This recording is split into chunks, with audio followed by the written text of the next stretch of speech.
تو بھی ٹھیک ہے، وہ رات دن اس پر اسکیچ بنا بنا کر بہت کچھ اکٹھا کر لے گی اور ایک چھوٹی سی شاپ کھول لے گی۔ پھر وہ چھوٹی سی شاپ ایک عدد بڑے اسٹور میں بدل جائے گی۔ پھر کام کے مختلف شہروں میں اس اسٹور کی ایک ایک برانچ کھل جائے گی۔ پھر دنیا کے ہر ملک میں اس کے اسٹور کی ایک شاخ ہوگی۔ پھر آہستہ آہستہ آہستہ آہستہ وہ آسمان سے زمین پر واپس آنے لگی تھی، سیدھی الٹی ترچھی ہر پوز میں، اور یہ ماننے لگی تھی کہ جپسی کا دماغ کھسکا ہوا تھا۔ وہ اول فل بک گئی تھی اور اس نے اس کا یقین بھی کر لیا تھا۔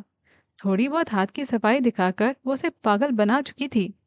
وہ پاگل تھی، وہ ایک سادہ سا کاغذ تھا بس، تھوڑا سا سخت سا تھا۔ اس نے اسے پھاڑنے کی کوشش کی تو وہ پھٹا نہیں، آتش دان میں جھونکا تو وہ غبارے کی طرح اڑ کر باہر آ گیا۔ اس جدید سائنسی دور میں ایسا کیسے ہو سکتا تھا؟ اس کا جی تو چاہا کہ پھوٹ پھوٹ کر رو دے، ساری دنیا کو اکٹھا کر لے، دہائیاں دے، ہنگامہ برپا کر دے۔ بھلا یہ کیا بات ہوئی؟ ایک مہینہ وہ کیسے کیسے خواب دیکھتی رہی تھی، کیسی کیسی پلاننگ نہیں کر لی تھی اس نے۔ لو بھلا یہ کیا بات ہوئی؟ اس کے خوابوں پر نمک چھڑکنے کے لیے یہ ٹیولپ کہاں سے آ گیا تھا؟ ویسے ہی زندگی میں شوگر کی کمی تھی، امیدوں پر پانی پھر گیا، خوابوں کا گلستان اجڑ گیا۔ ٹیولپ ٹیولپ ٹیولپ، وہ چپ چاپ سارا تماشا دیکھتا رہا۔ وہ نیو یارک آ چکی تھی، پاپا نے اسے پیسے دے دیے تھے اور جذباتی طور پر بلیک میل بھی نہیں کیا تھا، لیکن اتنا ضرور کہا تھا، فون کر کر کے بار بار ہم سے پیسے نہ منگوانا، اتنے مہنگے شہر میں رہنے کے لیے جا رہی ہو، قرض لینا یا بھیک مانگنا، لیکن ہمیں تنگ نہ کرنا۔ اس کا منہ بن گیا، لیکن وہ کیا کرتی؟ اب کیا انسان خواب بھی نہ دیکھے؟ کسی نہ کسی کو تو اس گھر سے باہر نکلنا ہی تھا، پہلا قدم اٹھانا ہی پڑتا ہے پاپا۔ پاپا نے اس کے سر پر چپت لگائی۔ تم کوئی پہاڑ سر کرنے نہیں جا رہی، نہ ہی تم ہجرت کر رہی ہو یا سرحدوں پر قوم ملک کی بقا کے لیے جنگ لڑنے جا رہی ہو۔ اپنے یہ لمبے لمبے ڈائلاگ بولنا بند کرو۔ اس نے لمبا سا سانس لیا اور چھوٹی سی آہ بھری۔ بارش ہو رہی تھی۔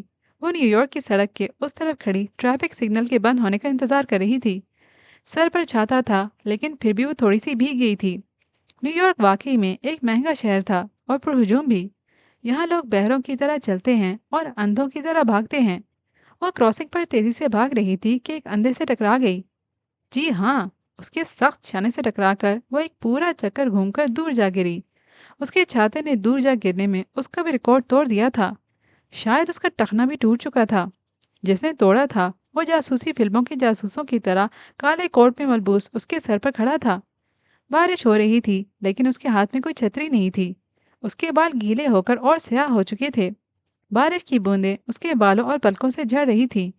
سامنے اور پیچھے گاڑیوں کا ازدحام کھڑا اس پر سے گزر جانے کے لیے اشارے کے کھل جانے کے انتظار میں تھا۔ وہ اسے رون کر گزر بھی جائے گا۔ کل کے اخبار میں بس ایک چھوٹی سی خبر آ جائے گی، ٹریفک سگنل پہ ایک لڑکی دل کا دورہ پڑنے سے دم توڑ گئی۔ وہ اسے ایسے دیکھ رہا تھا جیسے اس کی ایک عدد دم ہو۔ وہ خاموش کھڑا تھا، نہ منہ سے سوری کہا، نہ مدد کے لیے ہاتھ آگے کیا، اور نہیں تو اس کا چھاتا ہی اٹھا کر اسے دے دیتا۔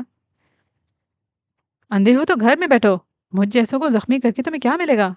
اس نے غصے سے سر اٹھا کر اسے دیکھا۔ وہ روحانسی ہو گئی تھی، سارے کپڑے خراب ہو چکے تھے۔ وہ پھر بھی خاموش رہا، اسے دیکھتا رہا۔ ہاں، البتہ اس کے چہرے پر ترحم نظر آنے لگا تھا۔ کس قدر ظالم ہو تم! مدد نہیں کر سکتے تو شرمندہ ہی ہو جاؤ، ورنہ میری نظروں کے سامنے سے دفع ہو جاؤ۔ اس نے کچھ ایسے چلا کر کہا تھا کہ وہ سہم گیا اور واقعی میں نظروں سے اوجھل ہو گیا، دفع ہو گیا۔ سگنل کھلا تو اس کے ہاتھ بلند کر کے ایک اور چیخ مار دی، سٹاپ سٹاپ! اسے فلموں والا سین ریکریٹ کرنے میں بہت مزہ آتا تھا۔ اب وہ زخمی تھی تو وہ اس کا بھرپور فائدہ کیوں نہ اٹھاتی؟ وہ لنگڑا لنگڑا کر چلتی ہوئی سگنل کراس کر گئی۔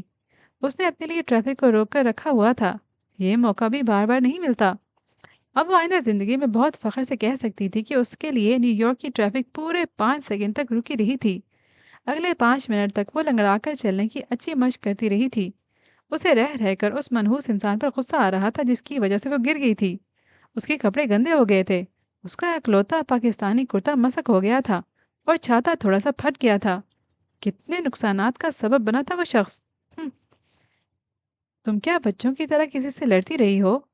یونیورسٹی کی ڈاکٹر نے اس کا زخم دیکھا تو ہنس دی۔ اس میں ہنسنے کی کیا بات ہے؟ وہ ہنس نہیں سکی۔ وہ اور زیادہ ہنسنے لگی۔ اتنی سی چوٹ پر بھی کوئی ڈاکٹر کے پاس آتا ہے؟ اور گھور کر ڈاکٹر کو دیکھنے لگی۔ میں نیو یارک کی سڑک پر یعنی مصروف ترین سڑک پر گری ہوں، وہ بھی تب جب سب اپنے اپنے کاموں میں جانے کے لیے مرے جا رہے تھے۔ یہاں کی اندھی ٹریفک کو آپ نہیں جانتی کیا؟ اوہ ہاں، پھر تو تمہیں دوا کے ساتھ ساتھ ایک عدد ایوارڈ بھی دینا چاہیے۔ ڈاکٹر پھر کھی کرنے لگی۔ یونیورسٹی کے بعد وہ گھر واپس آئی تو آتے ہی سو گئی۔ کالے کوٹ والا اس کے خواب میں آیا تو وہ چونک کر اٹھ کر بیٹھ گئی۔ اس کی شکل کچھ کچھ فٹ بالر میسی سے ملتی تھی۔ کیا میسی ساری دنیا سے چھپ کر نیو یارک کی سیر کے لیے نکلا ہوا ہے؟ وہ کچھ بولا نہیں تھا تاکہ کوئی اسے پہچان نہ لے۔ کیا اس کے ساتھ یہ عظیم واقعہ رونما ہو چکا ہے؟ اب میسی کا سیکرٹری آئے گا اور اسے ایک بلینک چیک دے کر کہے گا کہ وہ جتنی چاہے رقم بھر کر اس تکلیف کا مداوع کر لے جو میسی کی وجہ سے اسے پہنچی تھی۔ وہ اس پر $10 ملین لکھ دے گی۔ جیسے خوشیوں کی کوئی قیمت نہیں ہوتی، ویسے ہی تکلیف کی بھی کوئی قیمت نہیں ہوتی۔ ہوتی ہے تو $10 ملین ہوتی ہے، کیا سمجھے؟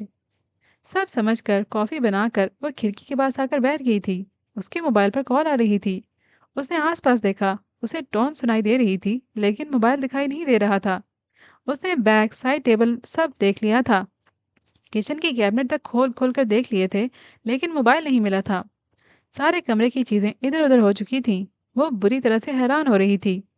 3 منٹ کے وقفے کے بعد اس کے فون پر پھر سے کال آئی تھی۔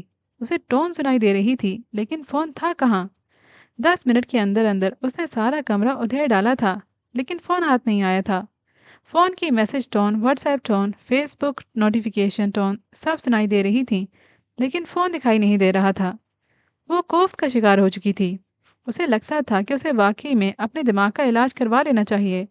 یہ بہک چکا ہے، سب کچھ الٹا پلٹا سنا اور دکھا رہا ہے۔ جب وہ سر پر ہاتھ رکھ کر کارپیٹ پر اپنے بکھرے ہوئے سامان کے درمیان بیٹھی ہوئی تھی تو پھر سے موبائل پر ٹون سنائی دینے لگی تھی۔ اس بار فون اس کے بہت قریب تھا، بہت ہی زیادہ قریب، جتنا پرانی ڈائری سے نکل کر اس کے پیر کے قریب پڑا ہوا ٹیولپ پیپر تھا۔ اس نے ہاتھ بڑھا کر ٹیولپ ہاتھ میں پکڑا اور اسے کچھ غصے اور کچھ نفرت سے کھولا۔ اگلا منظر دیکھ کر وہ ایک لمحے کے لیے ساکت ہو گئی تھی۔ اسے اپنی آنکھوں پر یقین نہیں آ رہا تھا۔ کالے کوٹ والے جاسوس انسان کے سامنے میز پر اس کا فون رکھا ہوا تھا۔ فون پر بیل ہو رہی تھی اور وہ چپ چاپ اس فون کو دیکھ رہی تھی۔ جس وقت وہ روڈ کراس کر رہی تھی تو وہ فون پر بات کر رہی تھی۔ جس وقت وہ گری تھی اس وقت فون کہاں گیا اسے معلوم نہیں تھا، لیکن اب اسے معلوم ہو گیا تھا۔ وہ فون اس جاسوس کے پاس تھا۔ اس نے اسے چھاتا تو اٹھا کر نہیں دیا تھا لیکن جھک کر اس کا فون اٹھا لیا تھا۔ چور، وہ چکا! پاپا نے ٹھیک کہا تھا، نیو یارک میں رہنے کا شوق ہے تو آنکھیں کھلی رکھنا ورنہ گردن پر چھری پھرے گی اور یہ ہمیشہ کے لیے بند ہو جائیں گے۔ اس نے دوبارہ ٹیولپ کی طرف دیکھا تو وہ خالی تھا۔ یعنی یہ کیا بات ہوئی؟ ایک منظر دکھا کر ٹیولپ پھر سے سفید ہو چکا تھا۔ اس کا دل چاہا کہیں سے اس جپسی کو ڈھونڈ کر لائے اور شانوں سے پکڑ کر جھنجھوڑ کر پوچھے، یہ کیا واقعات چیز دی ہے تم نے مجھے؟ تم سے پہلے ہی کہا تھا، یہ الادین کا چراغ نہیں ہے۔ اسے کہیں سے جپسی کی آواز سنائی دی۔ کیوں نہیں ہے؟ کیوں نہیں ہے؟ اس دنیا میں غریبوں کی تعداد اتنی زیادہ ہے، کیا الادین کے جن کا فرض نہیں بنتا کہ وہ آئے اور اگر غربت مٹا دے؟ دنیا میں غربت نہیں، لالچ زیادہ ہے۔ غربت تو مٹ جائے گی لیکن لالچ کبھی نہیں مٹے گا۔ میری غربت کا مذاق نہ اڑا میڈم جپسی۔ تمہیں کھانے کے لیے کھانا نہیں، عیش کے لیے ڈالر چاہیے، اس لیے الادین کا چراغ تم جیسے لوگوں سے دور بھاگتا ہے۔ چپ کرو، مجھے لیکچر نہ دو۔ کیوں اتنا چلا رہی ہو؟ تم اپنے باپ کے گھر میں نہیں، کرائے کی اپارٹمنٹ میں بیٹھی ہو۔ کچھ ہم جیسے الو کے پٹھے بھی یہاں پڑھنے کے لیے آئے ہوئے ہیں، پرنسز آف ویلز۔ اس کے ساتھ والے اپارٹمنٹ کی الو یعنی لڑکی نے اس کے دروازے پر غصے سے دستک دیتے ہوئے چلا کر کہا۔ اس نے بڑھ کر دروازہ کھولا اور اسے موبائل لے کر اپنے نمبر پر کال کرنے لگی۔ فون اب بند ہو چکا تھا۔ چور، اچکا، میسی! وہ زیر لب بڑبڑائی اور ٹیولپ کو غصے سے پٹخ دیا۔ چور اچکا میسی چپ چاپ کرسی پر بیٹھا ہوا ہے۔ وہ بول نہیں سکتا لیکن سن سکتا ہے۔ جو کافی وہ پی رہا ہے اس میں اسٹرا ہے کیونکہ وہ اپنے دونوں ہاتھوں کو حرکت نہیں دے سکتا۔ ایک بازو پورا ہی مفلوج ہے اور ایک کوہنی تک کٹا ہوا ہے۔ جس کیفے میں وہ کافی پینے آیا ہے یہاں کا اسٹاف اسے جانتا ہے۔ وہ جانتے ہیں کہ اسے کیا چاہیے۔ ایک بار فون پر بیل ہوئی تھی تو ویٹر نے اس کا فون جیب سے نکال کر اس کے سامنے رکھ دیا تھا۔ وہ اسے پوچھ رہا تھا کہ کیا وہ کال اوکے کر دے لیکن اسے نہ میں سر ہلا دیا تھا۔ وہ فون اس کے سامنے رکھا رہا تھا۔ فون پر پھر سے کال آئی تھی۔ وہ یہ یاد کرنے کی کوشش کر رہا تھا کہ یہ فون اس کے پاس کیسے آیا۔ اس کا اپنا فون اس کی دوسری جیب میں تھا۔ اس پر صرف ماں کی کال اور میسج آتے تھے۔ میسج خودکار طریقے سے 1 منٹ کے وقفے کے بعد مشینی آواز کے ذریعے پڑھے جاتے تھے، اور کال بھی 30 سیکنڈ کے وقفے سے اوکے ہو جاتی تھی۔ ماں اسے کچھ ضروری ہدایتیں دیتی تھی اور بس، جسے وہ کان پر فکس بلوٹوتھ آلے کی مدد سے بآسانی سن لیتا تھا۔ 10 منٹ بعد اس نے بہت مشکل سے ویٹر کو یہ بات سمجھائی تھی کہ وہ فون کو آف کر کے اس کی کوٹ کی جیب میں واپس رکھ دے۔ اس کی کافی ختم ہو چکی تھی۔ وہ اٹھا اور گھر کی طرف چل پڑا۔ وہ آج 2 ہفتے بعد گھر سے باہر نکلا تھا۔ ماں نے اسے زبردستی بھیجا تھا۔ اگر ماں نے موسم کا حال سن لیا ہوتا تو وہ کبھی اسے نہ بھیجتی۔ وہ بھیگ چکا تھا، لیکن وہ خوش تھا کیونکہ اس کا بخار اتر چکا تھا۔ اس کے سن بازو کے علاج کے سلسلے میں اس کے لیے دوا تبدیل کی گئی تھی جس سے اسے الرجی ہو گئی تھی۔ وہ بیمار ہو گیا تھا۔ وہ کیفے سے باہر نکلا تو بدستور بوندا بانی ہو رہی تھی۔ بارش پھر سے تیز بھی ہو سکتی تھی، لیکن وہ رکا نہیں اور باہر نکل آیا، کیونکہ کبھی کبھی کالے سیاہ بادلوں میں، کڑکتی ہوئی بجلی میں، تیز سے ہلکی بارش میں بھیگ جانا بھی اچھا ہوتا ہے۔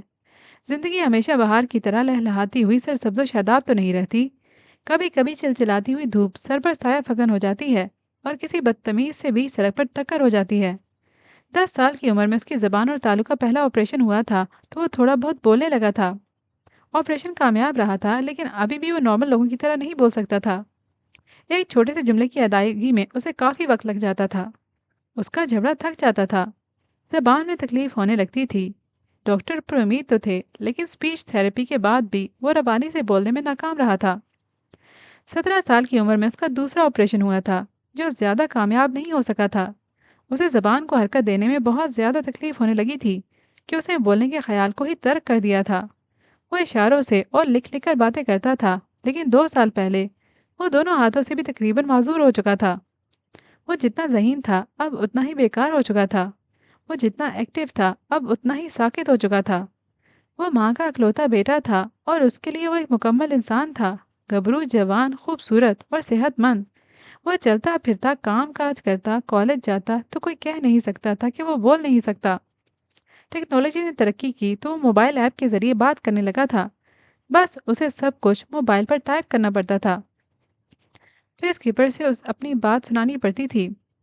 زندگی اتنی مشکل نہیں تھی، یہ تب مشکل ہوئی تھی جب اس کے دونوں ہاتھ بھی بیکار ہو گئے تھے۔ وہ موبائل پر ٹائپ نہیں کر سکتا تھا، وہ اشارے نہیں کر سکتا تھا، وہ پین تک پکڑ کر کچھ لکھ نہیں سکتا تھا۔ وہ پہلی بار رویا بھی تبھی تھا جب وہ ایک چمچ تک اٹھا کر اپنے منہ تک نہیں لے جا سکتا تھا، اور تبھی اس کی راتوں کی نیند مختصر ہونے لگی تھی۔ اس کے خواب جو ابھی پورے ہونے تھے وہ ادھورے ہی رہ گئے تھے۔ ساری دنیا کے سائنسدان اپنا کام چھوڑ کر اس کے لیے کوئی ایسا فیچر نہیں بنا سکتے تھے جو اسے کارآمد بنا سکتا۔ وہ بول نہیں سکتا لیکن اپنی بات سمجھا سکتا۔ وہ ہاتھوں کو حرکت دیے بغیر اپنا کام کر سکتا۔ 2 سال پہلے ہائکنگ کے دوران پہاڑ سے گر کر جسم مفلوج ہو گیا۔ اس کی ریڑھ کی ہڈی پر شدید ضرب لگی تھی۔ اس کے جسم کا جوڑ جوڑ ہل کر رہ گیا تھا۔ وہ چل پھر نہیں سکتا تھا، ہاتھ نہیں ہلا سکتا تھا۔ 6 ماہ ماں کی جان توڑ کوششوں کے بعد وہ چلنے پھرنے لگا تھا۔ اس کی صحت بہتر ہونے لگی تھی، لیکن اس کا ہاتھ سن اور بیکار ہو کر جسم سے جھول رہا تھا۔ دوسرا کوہنی سے ہاتھ تک کٹ چکا تھا۔ مکمل انسانوں کی دنیا میں ادھورے انسانوں کو بہت ہمت سے کام لینا پڑتا ہے۔ وہ اپنی ہمت کھو رہا تھا۔ ماں کو پورا یقین تھا کہ اس کا لکڑی کے تختے کی طرح سخت ہو چکا بازو ایک دن ٹھیک ہو جائے گا۔ اس کے تالو کی سرجری ہوگی اور وہ بولنے لگے گا۔ پہلے اسے بھی یقین تھا، لیکن اب یہ یقین کمزور پڑ رہا تھا۔ خوش امید رہنے کے لیے چھوٹی موٹی خوشیاں ملتی رہنا چاہیے۔ اگر وہ نہ ملے تو انسان امید چھوڑ دیتا ہے۔ اسے بولنے کی حسرت تھی۔ وہ چاہتا تھا کہ وہ بہت سی باتیں کرے، بے سری ہی صحیح، اپنی آواز میں گانے گائے، وسل بجائے، کسی کے کان کھائے، نارمل لوگوں کی طرح پھسپھسے، لطیفے سنائے اور خود ہی کہہ کہے لگائے۔ لیکن جب اس کا پہلا آپریشن ہوا تو وہ صرف چند لفظ بولنے کے قابل ہو سکا تھا۔ وہ تھک جاتا تھا، ہام جاتا تھا، تکلیف سے کراہنے لگتا تھا۔ اسے لکھ لکھ کر باتیں کرنے کی روٹین کو جاری رکھنا پڑا، لیکن لکھی ہوئی باتیں پڑھنے کا کس کے پاس وقت ہوتا ہے؟ یعنی دوستوں کے گروپ میں جب سب بیٹھے گپے اور کہے لگا رہے ہوں اور وہ اپنے پین سے لکھ رہا ہو اور پھر مطلوبہ شخص کو دے رہا ہو اور مطلوبہ شخص کے پاس ان چند حروف کو غور سے پڑھنے کا وقت ہی نہ ہو۔ زبان والوں کی دنیا میں بے زبانوں کے ان کہے الفاظ کی ویلیو ہی کتنی ہوتی ہے۔ ہم اتنے مصروف ہو چکے ہیں اور ہمارے پاس وقت کی اتنی کمی ہو چکی ہے کہ ہم جو بول سکتے ہیں انہیں نہیں سن سکتے، جو بول ہی نہیں سکتا اسے کیسے سنیں گے؟ دنیا کا المیہ خود غرض ہونا نہیں، بے حس ہونا ہے۔ دنیا میں کتنی بھی ٹیکنالوجی آ جائے وہ زبان کا نعم البدل نہیں ہو سکتی۔ پہلے آپریشن کے بعد ڈاکٹر کا کہنا تھا کہ اسے اتنے کو ہی بہت سمجھنا چاہیے کہ وہ کچھ لفظ بول سکے گا۔ ڈاکٹر ساری بیماری جانتے تھے، لیکن جان لینا اور علاج کرنا دو الگ چیزیں ہیں۔ وہ ٹھیک ہو جائے گا ڈاکٹر کہتے تھے، کب ہوگا اور کتنا وقت لگے گا وہ نہیں جانتے تھے۔ کوئی نہیں جانتا تھا، لیکن وہ جان گیا تھا کہ وہ کبھی ٹھیک نہیں ہوگا۔ وہ بول نہیں سکے گا، اپنے ہاتھوں کو حرکت نہیں دے سکے گا۔ وہ نا امید ہو رہا تھا۔ تبھی چور چور چلاتی ہوئی ایک لڑکی آئی۔ وہ کچھ عجیب و غریب تھی۔ مسٹر عجیب و غریب ایکس وائی زی، میسی کی بیڑی ہوئی کاپی، تم اپنے منہ سے بتاؤ گے کہ تم چور ہو یا میں تم سے اقرار کرواؤں؟ کرسی کی پشت سے کمر لگا کر وہ ساری دنیا جائے بھاڑ میں، مجھے اب اس سے کچھ لینا دینا نہیں رہا کہ انداز میں بیٹھا ہوا تھا۔ سامنے ایک میگزین پر پیپر ویٹ رکھا ہوا تھا جسے وہ پڑھ رہا تھا۔ جیسے ہی وہ اس کے سامنے آ کر کھڑی ہوئی، وہ کافی کے مگ پر جھک گیا اور اسٹرو کو منہ میں لے لیا۔ میں پاگل ہوں جو ایسے چلا رہی ہوں؟ فون دو میرا۔ اس نے ہاتھ آگے کیا کہ موبائل دو۔ اس نے اسٹرو سے کافی پیتے پیتے سر اٹھا کر اسے دیکھا۔ آنکھیں ذرا ترچھی ہو گئیں، پیشانی پر بال آ گرے۔ اگر وہ چور نہ ہوتا تو اسے بڑا اچھا لگتا، لیکن خیر۔ اور دیکھو، یہ نہ پوچھنا کہ مجھے کیسے پتا چلا کہ میرا فون تمہارے پاس ہے۔ تمہاری سوچ بھی وہاں تک نہیں جا سکتی جہاں سے مجھے یہ معلوم ہوا ہے کہ 3 دن پہلے اس کیفے میں اسی میز پر میرا فون تمہارے سامنے رکھ کر تم میرا مذاق اڑا رہے تھے، پھر تم نے فون آف کر دیا۔ اب تک تو بیچ بھی دیا ہوگا۔ واپس لاؤ میرا فون اور سن لو، میں ہرگز کوئی اور فون نہیں لوں گی، وہ کتنا بھی مہنگا اور جدید کیوں نہ ہو، کبھی نہیں۔ سنا ہے جب لڑکیاں جھوٹ بولتی ہیں تو دنیا بھر میں پھیلے سچے پکے مسافروں کی ٹرینیں چھوٹ جاتی ہیں۔ پلیٹ فارم پہ کھڑے کھڑے ہو کر وہ بیچارے اپنا سر کھجاتے رہ جاتے ہیں، اور یہاں یہ لمبی لمبی چھوڑتی جا رہی تھی، خود کی بلا سے ٹرین چھوٹ جائے یا سر پر سے ہی گزر جائے، یہ اپنا کام جاری رکھے گی۔ لمبی سی اسٹرو کا کونا دانتوں میں دبا کر اس نے ایک لمبا گھونٹ بھرا۔ آج کافی بڑی کڑوی تھی۔ بس پھر ایسے ہی ذرا سا سہم کر اسے چور نظروں سے دیکھا۔ اسے سفید ٹی شرٹ پر ہلکے نیلے رنگ کی جیکٹ پہنی ہوئی تھی۔ اس کی اونچی لیکن چھوٹی سی پونی تیش کی وجہ سے ہلکورے لے رہی تھی۔ بھویں تنی ہوئی تھیں، بالوں کی لٹیں یہاں وہاں سے نکلی ہوئی تھیں۔ اگر وہ ایسے چلا نہ رہی ہوتی تو اسے بڑی اچھی لگتی، لیکن خیر، اب وہ پھر سے کرسی کی پشت سے کمر ٹکا کر بیٹھ چکا تھا اور اسے دیکھ رہا تھا۔ اس کی آنکھوں میں حیرت تھی اور غصہ بھی، لب سختی سے بھنچے ہوئے اور تیوری پر بل۔ تم چاہتے ہو کہ میں پولیس میں شکایت کروں یا یہاں کھڑی ہو کر چور چور چلاؤں؟ عجیب انسان تھا، کچھ بول ہی نہیں رہا تھا، الٹا بار بار جھک کر کافی پی رہا تھا، وہ بھی اسٹرو سے۔ اسے کافی اور جوس میں فرق نہیں معلوم۔ کتنا بدتمیز جاہل انسان تھا وہ۔ میں کچھ بول بھونک رہی ہوں۔ آگے بڑھ کر اس کے اسٹرو کو چٹکی سے دبا دیا۔ یعنی اب پیو کافی، پہلے میرا فون پھر کافی۔ میں جل بھن رہی ہوں، تم کافی پر کافی چڑھا رہے ہو۔ وہ غصے سے اٹھ کر کھڑا ہو گیا، شاید اب غصہ اس کے دماغ کو چڑھ گیا تھا۔ جیب میں ہے یا کہیں اور رکھا ہے؟ انگلیوں میں دبے اسٹرو کو کھینچ کر اس نے پرے پھینکا اور خود کافی کے مگ کو اٹھا لینا چاہا، لیکن پھر رک گئی۔ او سوری، میں دوسرا اسٹرو لے آتی ہوں۔ سامنے والے کا چہرہ خوفناک ہو چکا تھا، وہ تھوڑا سا ڈر گئی۔ وہ تیزی سے ریسٹورنٹ سے باہر نکل گیا۔ علیزہ حیرت سے اسے دیکھتی رہ گئی۔ یعنی یہ کیا بات ہوئی؟ چوری اور سینہ زوری، پھر ایسے بھاگا دوڑی؟ وہ بھاگتی ہوئی اس کے پیچھے آئی۔ تم بہرے ہو کیا؟ سنائی نہیں دے رہا؟ میرا فون واپس کرو ورنہ میں بھی پولیس کو فون کر دوں گی۔ وہ رکا نہیں اور تیزی سے روڈ کراس کر گیا۔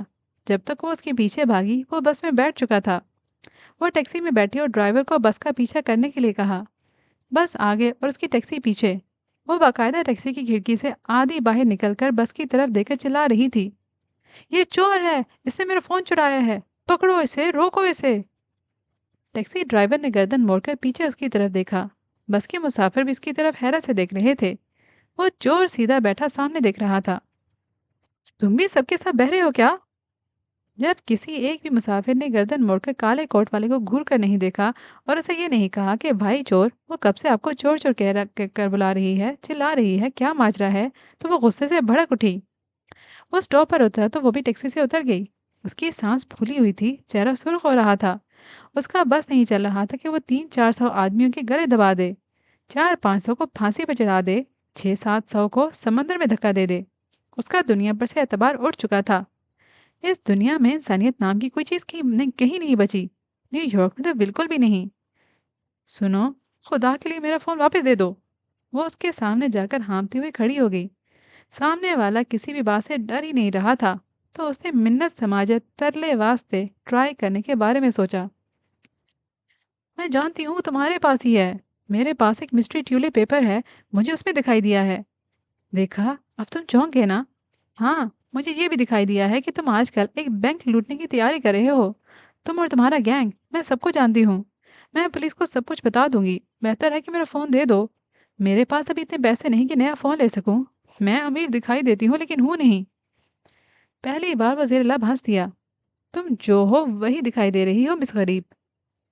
دیکھا، تم ڈر گئے۔ میں کسی کو کچھ نہیں بتاؤں گی، تم بس یہ بتا دو میرا فون کہاں ہے۔ وہ پھر سے چلنے لگا، وہ اس کے ساتھ ساتھ چلنے لگی۔ تم بہرے ہو؟ اس نے نام میں سر ہلایا۔ چور ہو؟ اس نے پھر سے نام میں سر ہلایا۔ تم مجھے کیا پاگل سمجھا ہے؟ وہ چلائی۔ اس نے ہاں میں سر ہلایا اور ایک گھر کی طرف مڑ گیا۔ گھر کے دروازے پر ایک عورت کھڑی تھی، وہ اسے دیکھتے ہی مسکرا کر اس کی طرف لپکی۔ آگے تم ابو بکر، میں تمہارا انتظار کر رہی تھی۔ اور یہ لڑکی کون ہے؟ یہ چور لڑکا آپ کا کون ہے؟ ماں کا منہ بن گیا۔ میرے بیٹے کو چور کہہ رہی ہو؟ اس نے میرا فون چرایا ہے، میں سب جانتی ہوں، میرے پاس ثبوت ہیں۔ یہ تمہارا فون کیسے چرا سکتا ہے؟ اس کا ایک ہاتھ کٹا ہوا ہے اور دوسرا حرکت نہیں کر سکتا۔ دکھاؤ اپنے ثبوت، میں بھی دیکھوں کہ اس نے کس جادو کے زور پر یہ سب کیا ہے۔ وہ جہاں کی تہاں کھڑی رہ گئی۔ کیا یہ معذور ہے؟ گونگا، بہرا، لنگڑا لولا؟ وہ بدلحاظی سے بولی۔ ماں نے بہت تحمل سے اس کے جملے سہے۔ بس گونگا۔ اب تک ماں نے اس کا کوٹ اتار دیا تھا اور وہ اندر جا کر سامنے صوفے پر بیٹھ چکا تھا۔ وہ سامنے دہلیز پر کھڑی رہ گئی تھی۔ ماں نے ایسی بد اخلاق لڑکی کو گھر کے اندر آنے اور بیٹھنے کی دعوت نہیں دی تھی۔ یہ گونگا ہے۔ وہ خود ہی اندر آ چکی تھی اور گھوم پھر کر اس کا جائزہ لے رہی تھی، جیسے سمندر سے ویل مچھلی باہر نکل آئی ہو۔ گونگے نے ناگواری سے اسے دیکھا۔ ماں کچن کی سمت جا چکی تھی۔ صوفے کی سائڈ ٹیبل پر اس کا فون رکھا ہوا تھا۔ وہ آگے بڑھی اور اس نے وہ فون اٹھا لیا۔ فون بند تھا۔ اس نے آن کرنا چاہا تو وہ بیٹری کی وجہ سے آن نہیں ہوا۔ جس وقت وہ اپنا فون لے کر واپس جا رہی تھی، اس وقت ماں ٹرے میں سوپ رکھ کر لا رہی تھی۔ ماں نے ایسے ظاہر کیا جیسے اس نے اس جیسی بدتمیز، جاہل، بے رحم لڑکی کو دیکھا ہی نہیں، لیکن وہ دیکھ چکی تھی سوپ کو اور ابو بکر کی آنکھوں کو، جو بہت گہرائی سے اس کا جائزہ لے رہی تھی۔ رات کو وہ سونے کے لیے لیٹی تو تھوڑی سی شرمندہ تھی۔ رات کا پہلا پہر گزر گیا تو وہ بے انتہا شرمندہ ہو چکی تھی۔ وہ بار بار بیڈ پر کروٹیں بدل رہی تھی۔ اسے نیند نہیں آ رہی تھی۔ بے چینی الگ تھی۔ دیوار کی دوسری طرف سے جینا مینا نے اپنی اپارٹمنٹ سے چلا کر کہا، سو مر جاؤ یا پھر اپنا یہ بیڈ بدل لو۔ کتنی دیر سے چوں چوں کر رہا ہے۔ چھوٹے گھروں میں رہنے کا یہی نقصان ہوتا ہے۔ کاش میں امیر ہوتی، خدا کسی کو غریب پیدا نہ کرے۔ وہ غریب اپنی غربت پر رونے لگی اور یہ غریب بیڈ سے اٹھ کر راکنگ چیئر پر آ کر بیٹھ گئی۔ اسے ایسا نہیں کرنا چاہیے تھا۔ وہ سارا راستہ چور چور چلاتی آئی تھی۔ اس نے اس بیچارے کا دل دکھا دیا تھا، اسے تکلیف پہنچائی تھی، اس کے جسمانی نقائص کا مذاق اڑایا تھا۔ ایک فون ہی تو تھا، بھول جاتی اسے، سمجھ لیتی کہ کوئی چور چکا لے گیا، بس۔ اگلے دن یونیورسٹی کے بعد اس کے گھر چلی گئی۔ میں آپ کے بیٹے سے سوری کہنے کے لیے آئی ہوں، سچی والا سوری۔ جیسے ہی اسے اس کی ماں کا چہرہ دکھائی دیا، اس نے فوراً سوری کہا، ہاتھ بھی جوڑ دیے کہ ماں پر اچھا اثر پڑے۔ سچی والی سوری کیا ہوتی ہے؟ ماں پر کوئی خاص اثر نہیں پڑا تھا، یا اس کی نیت میں کھوٹ تھا، یا شاید اداکاری میں۔ سچے دل سے سوری، اس نے کہنا چاہا لیکن اس کی ماں نے بات کاٹ دی۔ بدتمیز لوگوں کا دل سچا نہیں ہوتا، سمجھی؟ وہ سمجھ چکی تھی۔ سر ہلاتے ہوئی ان کے پیچھے پیچھے اندر آ چکی تھی۔ اس بار اسے بیٹھنے کے لیے کہا گیا تھا۔ وہ ابو بکر کے سامنے جا کر بیٹھ گئی تھی، جو ایکشن مووی دیکھ رہا تھا۔ کچھ دیر پہلے شاید اس نے کچھ کھایا تھا۔ اس کی ٹی شرٹ کے گول گلے پر کیچپ کا ایک چھوٹا سا داغ تھا۔ وہ ٹشو اٹھا کر اس داغ تک کو صاف نہیں کر سکتا تھا۔ کچھ دیر تک وہ سہمی سی بیٹھی رہی۔ وہ اسے بات کرنے کی ہمت پیدا کر رہی تھی۔ ایک بار ابو بکر نے اسے دیکھا تھا، ہائے ہیلو کے انداز میں مسکرایا بھی تھا۔ لیکن اس کی مسکراہٹ اسے کچھ طنزیہ لگی تھی۔ ٹھیک ہے، تم چور نہیں ہو، لیکن میں بھی اتنی بری لڑکی نہیں ہوں۔ شکل سے تم بھی کچھ ایسے شریف نہیں لگتے۔ پھر تمہارا حلیہ دیکھ کر کوئی بھی دھوکا کھا سکتا ہے کہ ضرور دال میں کچھ کالا ہے۔ یعنی جیسے تم کالا سا کوٹ پہن کر جاسوسوں کی طرح گھومتے پھرتے رہتے ہو، کوئی بھی تمہیں کچھ بھی سمجھ سکتا ہے۔ سمجھ رہے ہو نا؟ یہ اس کی سچی سوری والی سوری تھی، سچے دل سے نکلے سچے الفاظ۔ اسکرین سے نظریں اٹھا کر اس نے اس کی طرف دیکھا اور دیکھتا ہی رہا۔ مجھ سے غلطی ہوئی تھی، لیکن قصور تمہارا بھی تھا۔ مجھے کیا خواب آنا تھا کہ تم بول نہیں سکتے؟ بندہ کو یہ اشارہ ہی کر دیتا ہے کہ میں بول نہیں سکتا۔ اور وہ اشارہ کیسے کرتے ہیں؟ اس کی ماں اس کے سر پر کھڑی غصے سے پھنکارتے ہوئے پوچھ رہی تھی۔ ذرا کر کے دکھاؤ وہ اشارہ، ہاتھ نہ ہلانا۔ وہ ہکا بکا ماں کی شکل دیکھنے لگی۔ ایک بازو مفلوج ہو اور ایک کٹا ہوا ہو، زبان تالو سے چپکی ہوئی ہو، تو بتاؤ کہ کیسے اشارہ کر کے بتائے گا کہ میں گونگا ہوں، بول نہیں سکتا؟ تمہارا فون میری جیب میں گر گیا تھا، سوری۔ یہ لو فون واپس۔ وہ پھر سے شرمندہ رہ گئی، سر جھکا کر بیٹھ گئی۔ اس نے سوچا کہ اسے اپنی زبان کو زحمت نہیں دینی چاہیے، ورنہ اس کے سر پر کھڑی ماں اس کا کچومر بنا کر چیل کبوں کو کھلا دے گی۔ تم مجھے جانے کے لیے کہہ رہے ہو اور یہ لڑکی تمہاری بےزتی کرتی جا رہی ہے۔ جاتے جاتے ماں بڑبڑائی تو اس نے سر اٹھا کر پہلے ماں اور پھر ابو بکر کو دیکھا۔ آئی ایم سوری مسٹر ابو بکر، میرے الفاظ بھی سخت تھے اور انداز بھی، لیکن سچی میں بہت معصوم بھولی والی سی لڑکی ہوں۔ میں نے آج تک کسی کو کوئی تکلیف نہیں دی۔ کسی کو دکھی دیکھتی ہوں تو رات رات بھر روتی ہی رہتی ہوں۔ میرا دل تو سمجھو کہ سونے کا ہے، کھوٹا سونا۔ میں تو ایسی درد و دل رکھنے والی، اور میں وہ اچھا خیر۔ اس کے بعد وہ دونوں کے درمیان پورے 3 منٹ تک خاموشی رہی۔ وہ تو بول نہیں سکتا تھا، اور وہ بول رہی تھی تو بس اپنی ہی تعریف میں بول رہی تھی، جو کہ موقع کی مناسبت اور نزاکت کے حساب سے کوئی اچھی بات نہیں تھی۔ پھر اس نے فیصلہ کیا کہ اسے اب اٹھ جانا چاہیے۔ مجھے اب چلنا چاہیے۔ اسے افسوس تو تھا کہ ان لوگوں کو مہمان نوازی وغیرہ نہیں آتی، لیکن وہ اس افسوس کا اظہار نہیں کر سکتی تھی۔ اس لیے وہ اٹھ کر کھڑی ہو گئی اور بس جانے ہی والی تھی کہ چائے کا ایک کپ اس کے سامنے آ گیا۔ اسے چائے کے کپ کو دیکھا، پھر ابو بکر کو، لیکن ابو بکر ماں کو دیکھ رہا تھا۔ اچھا ٹھیک ہے، لا رہی ہوں وہ بھی۔ وہ بڑبڑاتی ہوئی گئیں اور اس بار واپسی میں کچھ نگٹس بھی لے آئیں۔ اسے چائے بھی پی اور نگٹس بھی کھائے۔ وہ ان لوگوں میں سے نہیں تھی جو غصے اور شرمندگی میں اپنے پیٹ پر لات مارتے ہیں۔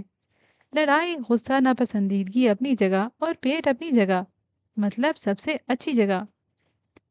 میں سچ میں بہت شرمندہ ہوں، ایک بار پھر سے سوری کہتی ہوں۔ ہاں مجھے یاد آیا، تم نے یہ تو پوچھا ہی نہیں کہ مجھے کیسے معلوم ہوا کہ میرا فون تمہارے پاس ہے۔ بیگ میں سے ٹیولپ نکال کر وہ اس کے سامنے صوفے پر جا کر بیٹھ گئی۔ چائے اور نگٹس نے اس کے اندر توانائی بھر دی تھی، وہ تر و تازہ ہو چکی تھی۔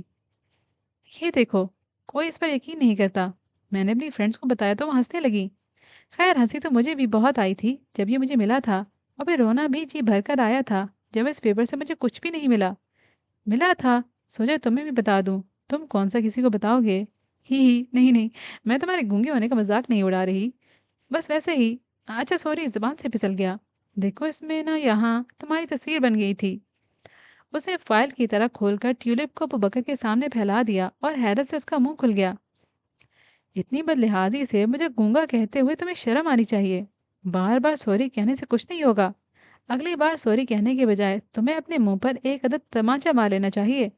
اسے ایک عدد کو 3 سے ضرب دے دینا چاہیے اور اپنا کام جاری رکھنا چاہیے۔